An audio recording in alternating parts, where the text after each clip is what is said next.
ایک تو پتہ نہیں ہم غریبوں کی قسمت کیوں نہیں بدلتی، یہاں بھی ہر خواہش کے لیے ترستے رہو اور شادی کے بعد بھی کم وقت ضروریات کے رونے روتے رہو۔ میں نے جب امی کے منہ سے یہ سنا تھا کہ میرے لیے ایک پرچون والے کا رشتہ آیا ہے، میں اپنے کمرے میں بیٹھی اپنا جی جلا رہی تھی، ہاتھ میں پکڑا ناول جو ایک طرف رکھا۔ پتہ نہیں یہ جہاں سکندر جیسے لڑکے ہمارے پاکستان کی غریب گھرانوں کی لڑکیوں کے حصے میں کیوں نہیں آتے۔ میں نے بے دلی سے سوچا کہ امی کی آواز سنائی دی تھی، صدف جلدی سے کچن میں آؤ، وہ لوگ شام 5 بجے پہنچ جائیں گے، چائے کے ساتھ آلو کی کٹلیٹس بنانے ہیں، اس کی تیاری ابھی سے کر کے رکھنی ہے۔ میں بے دلی سے اٹھ کر کچن میں گئی تھی، شام کے لیے کچھ چیزیں ریڈی کیں اور ساتھ ساتھ اپنی قسمت کو بھی کوسنے لگی۔ اس سے پہلے آنے والا رشتہ ایک دھوبی کا تھا اور اب پرچون والے کا۔ یہ بڑے بڑے بزنس مین اور کمپنی والوں کو ہم جیسی خوبصورت اور عام سی لڑکیاں کیوں نظر نہیں آتیں؟ کوئی سالار سکندر جیسا پڑوسی ہمارے گھر کے پاس کیوں نہیں رہتا؟ یہاں تو کم وقت بس ویلے ناکارے کبوتر بازی چھت پر منڈلاتے نظر آتے ہیں۔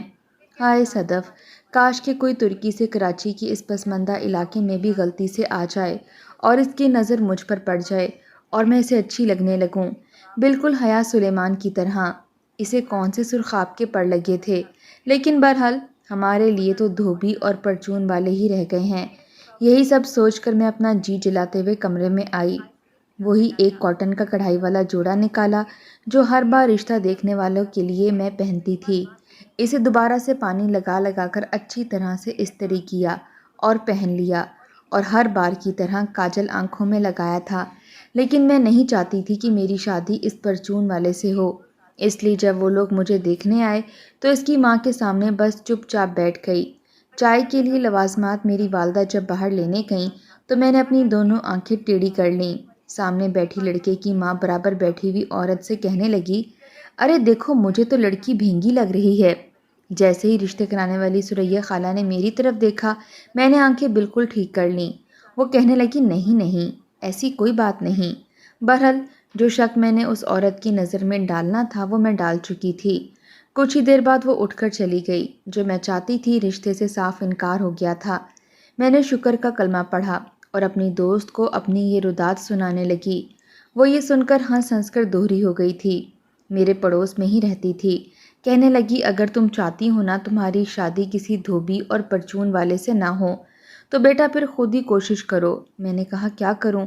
ترکی چلی جاؤں؟ وہ کہنے لگی، نہیں، فیس بک پر ایک ایسے نوجوان سے دوستی کرو جو ترکی میں رہتا ہو، بالکل جہاں سکندر جیسا دکھتا ہو۔ میں نے کہا، فیس بک پر دکھنے والے کون سے سچے ہوتے ہیں؟ وہ کہنے لگی، ارے آج کل زیادہ تر لڑکے اپنی ہی تصویریں لگاتے ہیں، تم ٹرائی تو کر کے دیکھو۔ میں نے سوچا کہ کر لینے میں کوئی حرج بھی نہیں ہے۔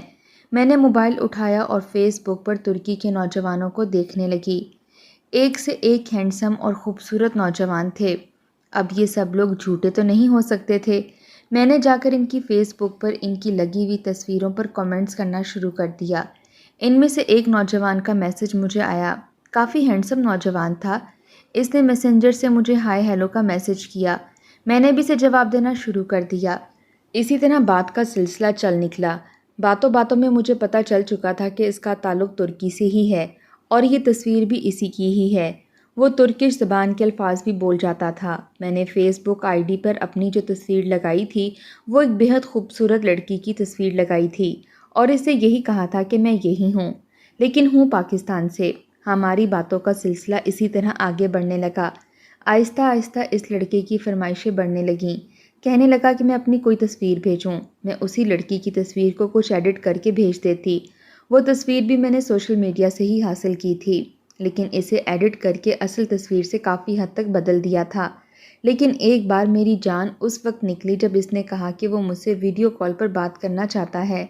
میں نے کہا، نہ بابا نہ، ہمارے ہاں یہ سب کچھ نہیں ہوتا۔ کہنے لگا کہ میں تو تمہارے بارے میں بہت سنجیدہ ہو چکا ہوں، تم سے شادی تک کا سوچ چکا ہوں۔ یہ سن کر میں بڑی خوش ہوئی کہ ایک بار اگر وہ میری محبت میں سچ مچ مبتلا ہو گیا تو یقیناً میرے لیے پاکستان بھی آ جائے گا، اور پھر تو میرے وارے نیارے ہو جائیں گے، کیونکہ میں نے سنا تھا کہ محبت اندھی ہوتی ہے، ایک بار اگر کسی سے ہو جائے تو پھر اس کی شکل و صورت اہمیت نہیں رکھتی۔ میں ایک عام شکل و صورت کی مالک تھی، بہت زیادہ حسین نہیں تھی اور نہ ہی بہت زیادہ امیر تھی، لیکن ان دنوں میں ہواؤں میں اڑ رہی تھی۔ حسین خواب اپنی آنکھوں میں سجا رہی تھی۔ جب بھی میں جہاں سکندر اور حیا سلیمان کا کوئی بھی سین پڑھتی تو اسی لڑکے کا تصور باندھ لیتی۔ ہاں، یہ کہا جا سکتا ہے کہ میں ناول لور تھی۔ مجھے خوبصورت، ہینڈسم، سوٹڈ بوٹڈ قسم کے نوجوان بہت اچھے لگتے تھے، بالکل ناول کے ہیرو جیسے۔ لیکن برا ہو میری پھپھو کا، جن کا بیٹا اپنی نوکری کے چکر میں کراچی آیا تھا۔ رہتا تو وہ راولپنڈی میں تھا، اور راولپنڈی کے بھی ایسے ہی پسماندہ سے علاقے میں۔ راولپنڈی کی جس کمپنی میں وہ نوکری کرتا تھا ویسے ہی کمپنی کراچی میں بھی تھی، اس لیے انہوں نے اسے کراچی بھیج دیا۔ سارا مسئلہ رہائش کا تھا، جو کہ میرے ابا نے منٹوں میں حل کر دیا کہ بھائی جب بھائی کا گھر ہے تو بھانجا کیوں ادھر ادھر رلتا پھرے۔ ہمارے گھر کے اوپر چھت کے اور وہاں ایک کمرہ بالکل خالی ہے، وہیں پر منیر کو سیٹ کر دیا جائے گا۔ جب میں نے یہ سنا تو میں نے برا سا منہ بنایا تھا اور اماں سے بھی کہا کہ بھلا یہ کوئی بات ہے، ہر بندے کی اپنی کوئی پرائیویسی ہوتی ہے۔ منہ اٹھا کے پھپھو اپنا بیٹا ہمارے گھر بھیج رہی ہیں۔ میری ماں کہنے لگی تم تو چپ رہو، تم جانتی ہو نا اپنے ابا کو، اپنی بہن پر اور بہن کی اولاد پر کیسے نچھاور ہوئے جاتے ہیں۔ ایک تو جیسا اس کا نام منیر تھا پرانے زمانے ٹائپ کا، ویسا ہی اس کا حلیہ بھی تھا، ایک دم پینڈو قسم کا بھاری جسم کا مالک تھا، اور شلوار قمیض بڑے شوق سے پہنتا تھا۔ شکل و صورت بھی ایسی ہی تھی، عام سی، اور کمپنی بھی کوئی بہت اعلیٰ قسم کی نہیں تھی، معمولی سی تھی، یقیناً تنخواہ بھی اچھی نہیں تھی۔ منیر کو دیکھ کر میں نے بس سلام کیا تھا، پھر امی نے بھی مجھے کہا تھا کہ کوئی ضرورت نہیں ہے اس کے ساتھ ٹھٹے لگانے کی یا فری ہونے کی۔ میں نے کہا شکل دیکھی ہے آپ نے اس کی، مجھے کیا ضرورت پڑی ہے اس سے بات بھی کروں۔ امی کہتی تھی کہ میں تو چاہتی ہوں کہ جلد از جلد تمہارا کہیں رشتہ طے ہو جائے، کیونکہ تمہاری پھپھو کی نظر تم پر ہے۔ میں نے کہا اماں میں مر کر بھی کبھی منیر کے بچے سے شادی نہیں کروں گی۔ نام دیکھا اس کا، ایسا لگتا ہے 10 بچوں کا باپ ہو۔ یہ بھی کوئی نام ہے؟ ارے نام تو جہاں سکندر ہوتا ہے، سلار ہوتا ہے، عمر حیات ہوتا ہے، عمر جہانگیر ہوتا ہے، فارس ہوتا ہے، زارون ہوتا ہے۔ میں نے ناول کے ہیروز کے نام گنوانے شروع کیے۔ میری والدہ حیرت سے مجھے تکے جا رہی تھیں، کہنے لگیں کم بخت، اتنے لڑکوں کے نام تجھے کیسے پتہ ہیں؟ میں نے کہا تھوڑا سا کچن سے باہر نکل کر نہ کچھ پڑھ بھی لیا کریں، تاکہ آپ کو بھی پتہ چلے کیسے کیسے نوجوان ماؤں نے پیدا کیے ہیں۔ میری ماں سمجھ گئی تھی، اس لیے ایک زوردار تھپڑ میری کمر پر مارا، کہنے لگی کم بخت، ایسے بچے ماں نہیں پیدا کرتی، یہ تو لکھنے والے اپنے خیالات کی دنیا کا کوئی نمونہ بنا کر لکھ دیتے ہیں، اور تم جیسی بے وقوف لڑکی ان کے پیچھے پاگل ہو جاتی ہے۔ ارے ہم جیسی مائیں ایسے ہی بچے پیدا کرتی ہیں، جس کا ناک موٹا ہوتا ہے، رنگ پکا ہوتا ہے، اور شکل بھی کوئی خاص نہیں ہوتی۔ کم بخت، کسی انسان کے بچے کا حلیہ بتا، کبھی تو نے دیکھا ہے ایسے لوگوں کو؟ میں نے کہا ہاں نا اماں، خوابوں میں روز دیکھتی ہوں۔ اماں مجھے ڈانٹ دیتی تھیں۔ یوں تو اس لڑکے میں کوئی بھی خاص خوبی نہیں تھی، لیکن اکڑ اس میں ایسی تھی جیسے پتہ نہیں کہاں کا شہزادہ گلفام ہو۔ خیر، ترکی والے لڑکے کا نام ایمر تھا۔ منیر نے صبح کا ناشتہ بھی ہمارے گھر پر ہی کرنا تھا، اس لیے میں نے ناشتہ تیار کر کے ٹیبل پر رکھ دیا۔ ناشتہ دیکھ کر کہنے لگا کہ میں اتنا ہیوی ناشتہ نہیں کرتا، ماموں بس میرے لیے بریڈ جیم ہی منگوا لیا کریں۔ میں نے سوچا نخرے تو یوں دکھا رہا ہے جیسے کسی کمپنی میں آفیسر لگا ہو۔ میرے والد تو اپنے بھانجے پر دل و جان سے فدا تھے، اگلے ہی روز جیم اور بریڈ بھی لے آئے۔ میں رات کو روز ایمر سے بات کرنے لگی تھی۔ ایک بار میں نے اسے کہا کہ وہ مجھے اپنے کمرے کی پک بھیجے۔ اس کے شاندار کمرے کی تصویر دیکھ کر تو میں اپنی آنکھیں جھپکنا بھول گئی تھی۔ ایک بار اس نے اپنے گھر کے باہر بنے لان کی تصویر بھیجی، پھر ترکی کے مختلف جگہوں کی تصویریں بھی بھیجنے لگا۔ کئی ریسٹورنٹ کی تصویریں بھی بھیجتا تھا جہاں وہ بیٹھ کر اکثر کھانا کھا رہا ہوتا یا کافی پی رہا ہوتا۔ کئی بار وہ مجھ سے اپنی محبت کا بھی اظہار کر چکا تھا۔ ایک بار میں نے اسے پوچھا کہ وہ میری خاطر پاکستان آ سکتا ہے تو میری اس بات پر وہ چپ سا ہو گیا، کہنے لگا تم میرے بارے میں تو بہت کچھ جان گئی ہو، لیکن میں تمہارے بارے میں کچھ نہیں جانتا۔ میں نہیں چاہتی تھی کہ اسے یہ لگے کہ میں بہت غریب قسم کی لڑکی ہوں، اس لیے میں ایک بار اپنے ابا کے ساتھ اپنی امیر دوست کے گھر چلی گئی۔ وہاں اپنی چند تصویریں اس کے کمرے اور لان میں کھینچیں، لیکن اس نے میرے کمر تک جھولتے بال ہی میں نے دکھائے تھے، اپنا چہرہ نہیں دکھایا تھا۔ میرے لمبے گھنے بال دیکھ کر تو وہ مجھ پر فدا ہونے لگا تھا۔ ایمر مجھ سے کہنے لگا مجھے لمبے بالوں سے عشق ہے، اب تو مجھے تمہیں دیکھنے کا اور بھی اشتیاق بڑھ چکا ہے۔ میں چاہتی تھی کہ اسے اپنا چہرہ دکھائے بنا بس اسے اپنی ادائیں دکھا کر اپنی محبت میں اس قدر پاگل کر دوں کہ وہ مجھ سے شادی کو تیار ہو جائے، تاکہ میں ترکی چلی جاؤں۔ جب سے اس نے میرے لمبے بالوں والی تصویریں دیکھی تھیں وہ بار بار مجھ سے ویڈیو کال کی ضد کرنے لگا تھا۔ کہتا تھا تمہارے عشق میں پاگل ہونے لگا ہوں، اور اس کی اس طرح کی باتیں سن کر میں خوابوں میں ترکی میں خود کو ایمر کے ساتھ گھومتے پھرتے دیکھنے لگی تھی۔ اس کی باتوں میں اب بےتابیاں سی شروع ہو چکی تھیں جو میرا بھی چین چرانے لگی تھیں۔ انہی دنوں میری پھپھو بھی کراچی سے آ گئیں۔ میرے والد کی ایک ہی بہن تھیں اور وہ ان سے بے تحاشا محبت کرتے تھے۔ پھپھو جب سے آئی تھیں میں نوٹ کر رہی تھی کہ وہ سب بہن بھائیوں میں مجھ پر کچھ زیادہ ہی عنایتیں دکھا رہی تھیں جو میری سمجھ سے باہر تھیں۔ انہی دنوں میرا اور رشتہ آ گیا۔ میں بے حد پریشان تھی۔ اس وقت پہلی بار میں نے روتے ہوئے ایمر سے کہا کہ وہ جلدی پاکستان آ جائے اور میرا ہاتھ مانگ لے، یہ نہ ہو کہ میرا باپ میرا رشتہ کسی اور سے کر دے۔ ایمر یہی جانتا تھا کہ میں بہت امیر باپ کی اکلوتی بیٹی ہوں، اور جو میری دوست کا بنگلہ ہے جہاں میں نے وہ اپنی تصویر کھینچی تھی وہ میرا ہے۔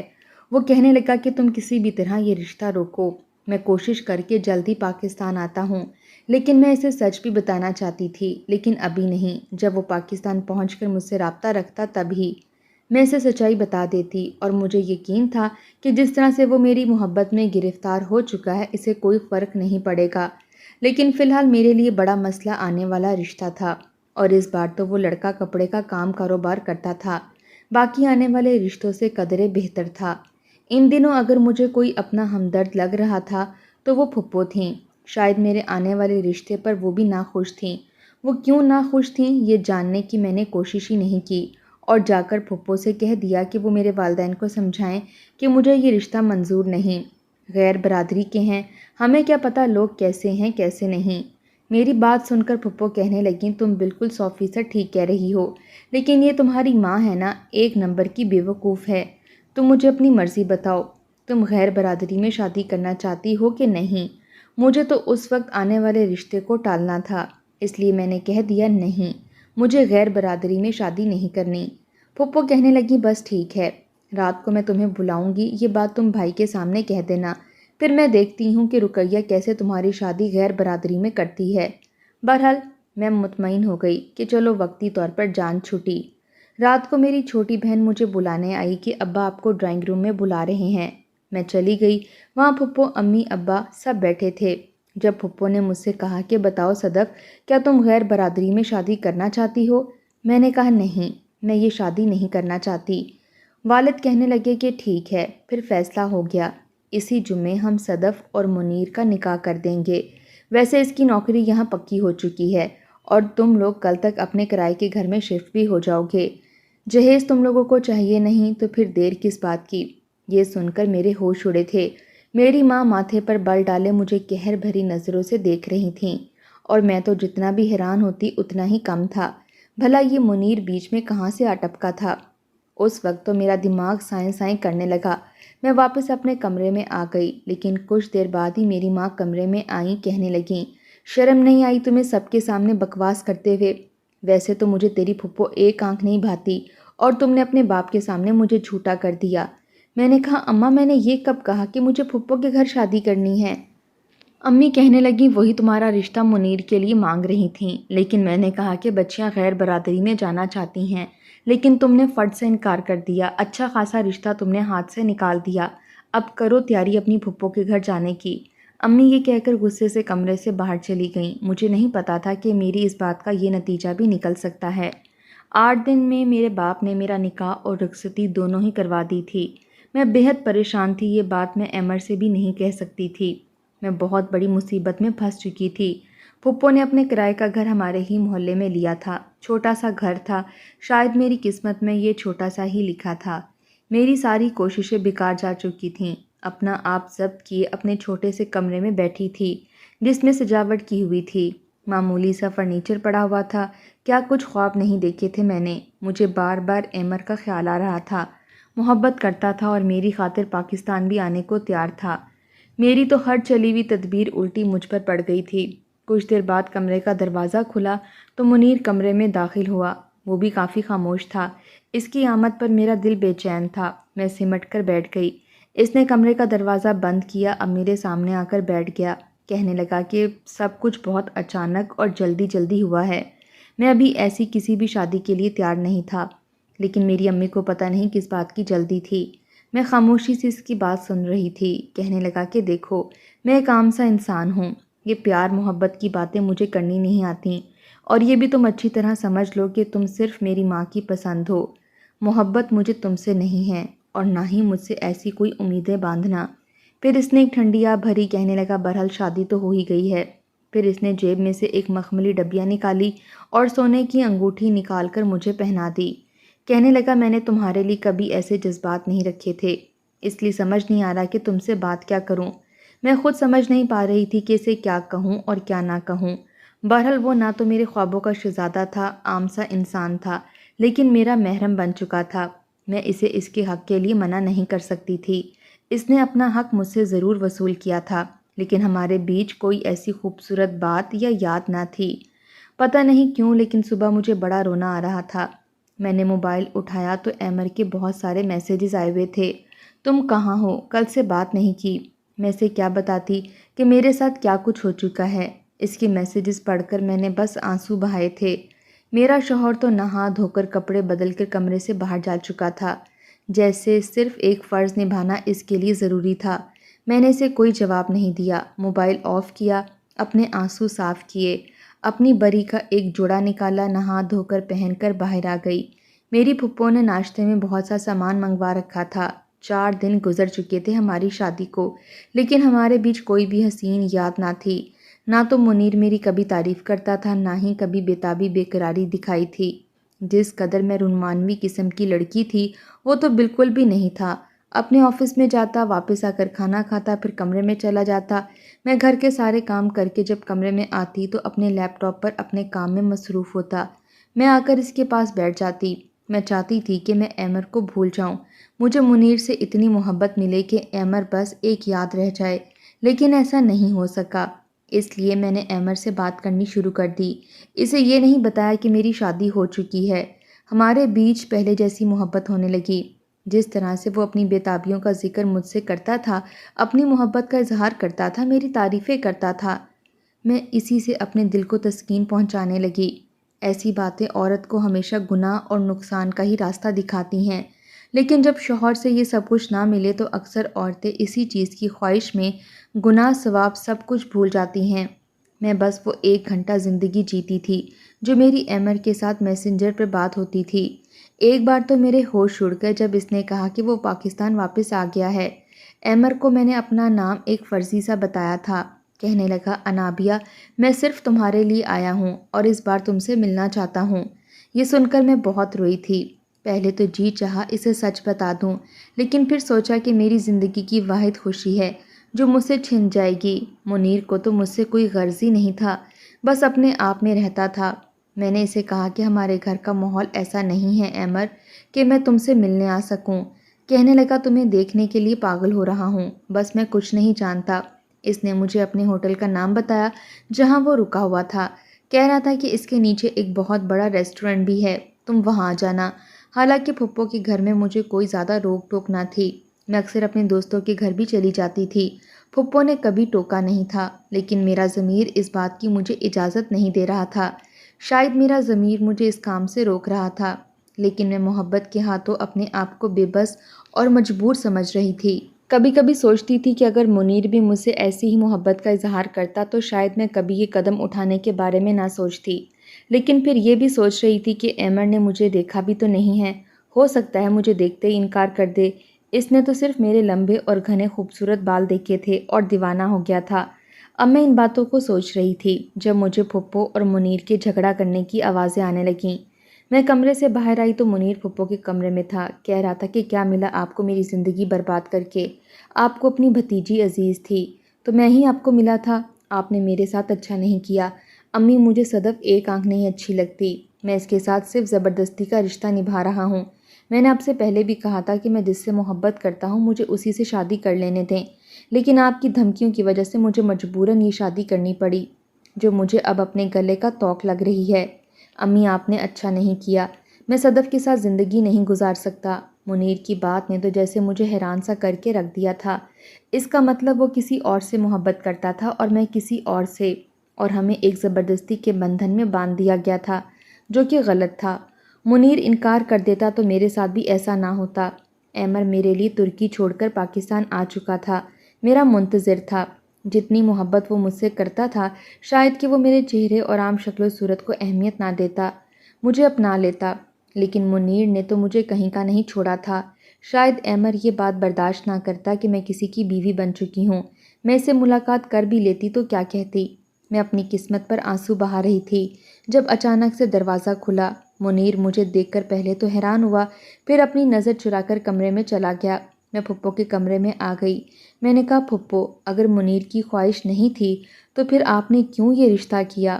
مجھے یوں روتا دیکھ کر میری پھپھو کچھ شرمندہ سی ہوئی تھیں۔ کہنے لگی کہ تم ہمارے خاندان کی بچی ہو، میں کیسے تمہیں چھوڑ کر کسی غیر کو لے آتی؟ لیکن میں نہیں جانتی تھی کہ منیر شادی کے بعد ایسی بات بھی کرے گا۔ دیکھو، تم اس کا خیال رکھو، اس سے محبت بھری باتیں کیا کرو، اسے اپنی طرف متوجہ کیا کرو۔ مرد ایسا ہی ہوتا ہے، شادی سے پہلے ان کے بہت سے چکر ہوتے ہیں، لیکن بیوی صرف اپنی اہمیت جگائے تو پھر باقی ساری محبتیں ثانوی رہ جاتی ہیں۔ میں کیا کہہ سکتی تھی؟ وہ کون سا میری پسند اور میری محبت تھا، اور میں کیوں اس کے سامنے خود کو گرا دیتی؟ میں واپس اپنے کمرے میں آ گئی۔ وہ موبائل پر کسی کو میسج کر رہا تھا۔ مجھے دیکھ کر اس نے اپنا موبائل سائڈ پر رکھ دیا۔ میں نے کہا، اگر آپ کسی اور سے محبت کرتے تھے تو انکار کیوں نہیں کیا؟ کہنے لگا، اس وقت سمجھ نہیں آیا۔ میں انکار نہیں کر پایا کیونکہ ان کا بی پی شوٹ کر گیا تھا۔ میں نے کہا، تو پھر میرے ساتھ رشتہ کیوں بنایا؟ شادی کی رات ہی کہہ دیتے۔ کہنے لگا کہ ایسا تو نہیں ہو سکتا تھا، تم سے شادی کی تھی تو رشتہ بھی قائم کرنا تھا۔ دیکھو، میں تمہیں چھوڑوں گا نہیں، تمہارے سارے حقوق بھی پورے کروں گا، لیکن مجھے دوسری شادی کی اجازت دے دو۔ میں نے کہا، اگر یہی بات میں آپ سے کہوں۔ میرا یہ کہنا تھا کہ اس کا چہرہ سرخ ہوا تھا، لیکن مجھے تھپڑ نہیں مار سکتا تھا۔ کہنے لگا، تم ہوش میں تو ہو؟ میں نے کہا، ہاں، میں ہوش میں ہوں۔ نہ آپ میرے ساتھ خوش ہیں، نہ ہی میں آپ کے ساتھ۔ ہم ایک زبردستی کا رشتہ نبھا رہے ہیں۔ آپ مجھے آزاد کر دیں اور جس سے چاہے شادی کر لیں۔ وہ کہنے لگا، ایسا نہیں ہوتا، میں اگر تمہیں طلاق دوں گا تو میری ماں مجھے کبھی بھی قبول نہیں کرے گی، اور پھر اماں کا بی پی شوٹ کر گیا نا، یا انہیں کچھ ہو گیا تو میں چاہ کر بھی تمہیں چھوڑ نہیں سکتا۔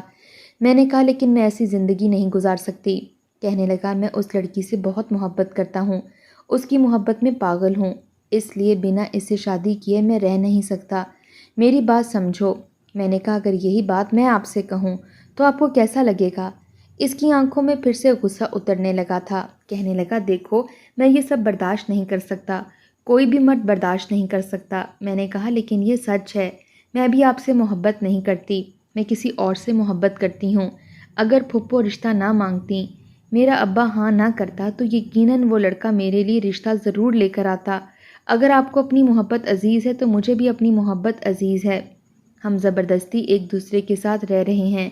وہ کہنے لگا، تم میری بیوی ہو، میں تمہیں اپنا چکا ہوں، کیا تمہارا محبوب تمہیں اس حال میں قبول کر سکتا ہے؟ میں نے کہا، اگر اس کی محبت میں صداقت ہوگی تو کر لے گا۔ کہنے لگا، پہلے جاؤ، جا کے اس سے پوچھ لو۔ میں نے کہا، اگر وہ مان گیا تو؟ کہنے لگا، پھر چھوڑ دوں گا تمہیں۔ میں نے کہا، ٹھیک ہے۔ میں نے اگلے روز ہی ایمر کو میسج کر دیا تھا۔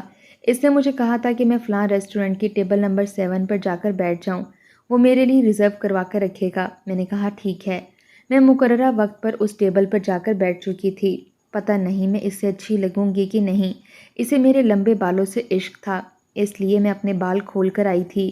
تیار بھی بہت ہوئی تھی، دل بڑی زور زور سے دھڑک رہا تھا، دعا کر رہی تھی کہ وہ مجھے اپنا لے، دھتکار نہ دے۔ جب مجھے پیچھے سے ہیلو کی آواز آئی، شاید وہ میرے عقب میں کھڑا تھا، میرا دل تو دھڑکنا بھول گیا تھا۔ ایک ایک قدم بڑھاتا وہ جیسے ہی میرے سامنے بیٹھا، میرے ہوش اڑ کر رہ گئے تھے۔ میرے کیا، اس کے بھی ہوش اڑ کر رہ گئے تھے۔ کئی باتیں تھیں جو میں سوچ کر آئی تھی کہ اس سے یہ کہوں گی، وہ کہوں گی، ایسے کہوں گی، ویسے کہوں گی، یہ کہوں گی، وہ کہوں گی، لیکن صرف الفاظ گڈمڈ ہو چکے تھے۔ اس کی بھی ایسی ہی کیفیت تھی۔ ہم ایک دوسرے سے نظریں ملاتے اور چراتے رہے۔ کچھ دیر خاموشی رہی، پھر کہنے لگا، تم انابیہ؟ میری آنکھوں سے ٹپ ٹپ آنسو بہنے لگے۔ میں نے ہاں میں سر ہلا دیا۔ اس نے اپنا سر دونوں ہاتھوں میں پکڑ لیا۔ میں سسکیوں سے رونے لگی۔ اب میں نے اپنے ہاتھ اس کے سامنے جوڑ دیے، کیونکہ ایمر کوئی اور نہیں بلکہ منیر ہی تھا، جس نے ایک فیس بک پر فیک آئی ڈی لگائی ہوئی تھی۔ ویسے میں نے بھی فیک تصویر لگائی تھی۔ محبت ہم نے انڈائریکٹلی ایک دوسرے سے کی تھی۔ وہ کہنے لگا کہ جو کچھ ہو چکا اسے بھول جاؤ، ہم زندگی کو نئے طریقے سے شروع کرتے ہیں۔ جتنی غلطی میری تھی اتنی ہی تمہاری بھی تھی، اس لیے ان غلطیوں کو دہرانے کی بجائے ہم اپنی زندگی کو آگے بڑھاتے ہیں جس میں محبت سب کچھ ہے، جائز طریقے سے ہوگی۔ میں اب بھی ناول پڑھتی ہوں لیکن تصور میں کسی بھی ہیرو کو اپنا کرش نہیں بناتی کیونکہ سارا مسئلہ وہیں سے شروع ہوتا ہے۔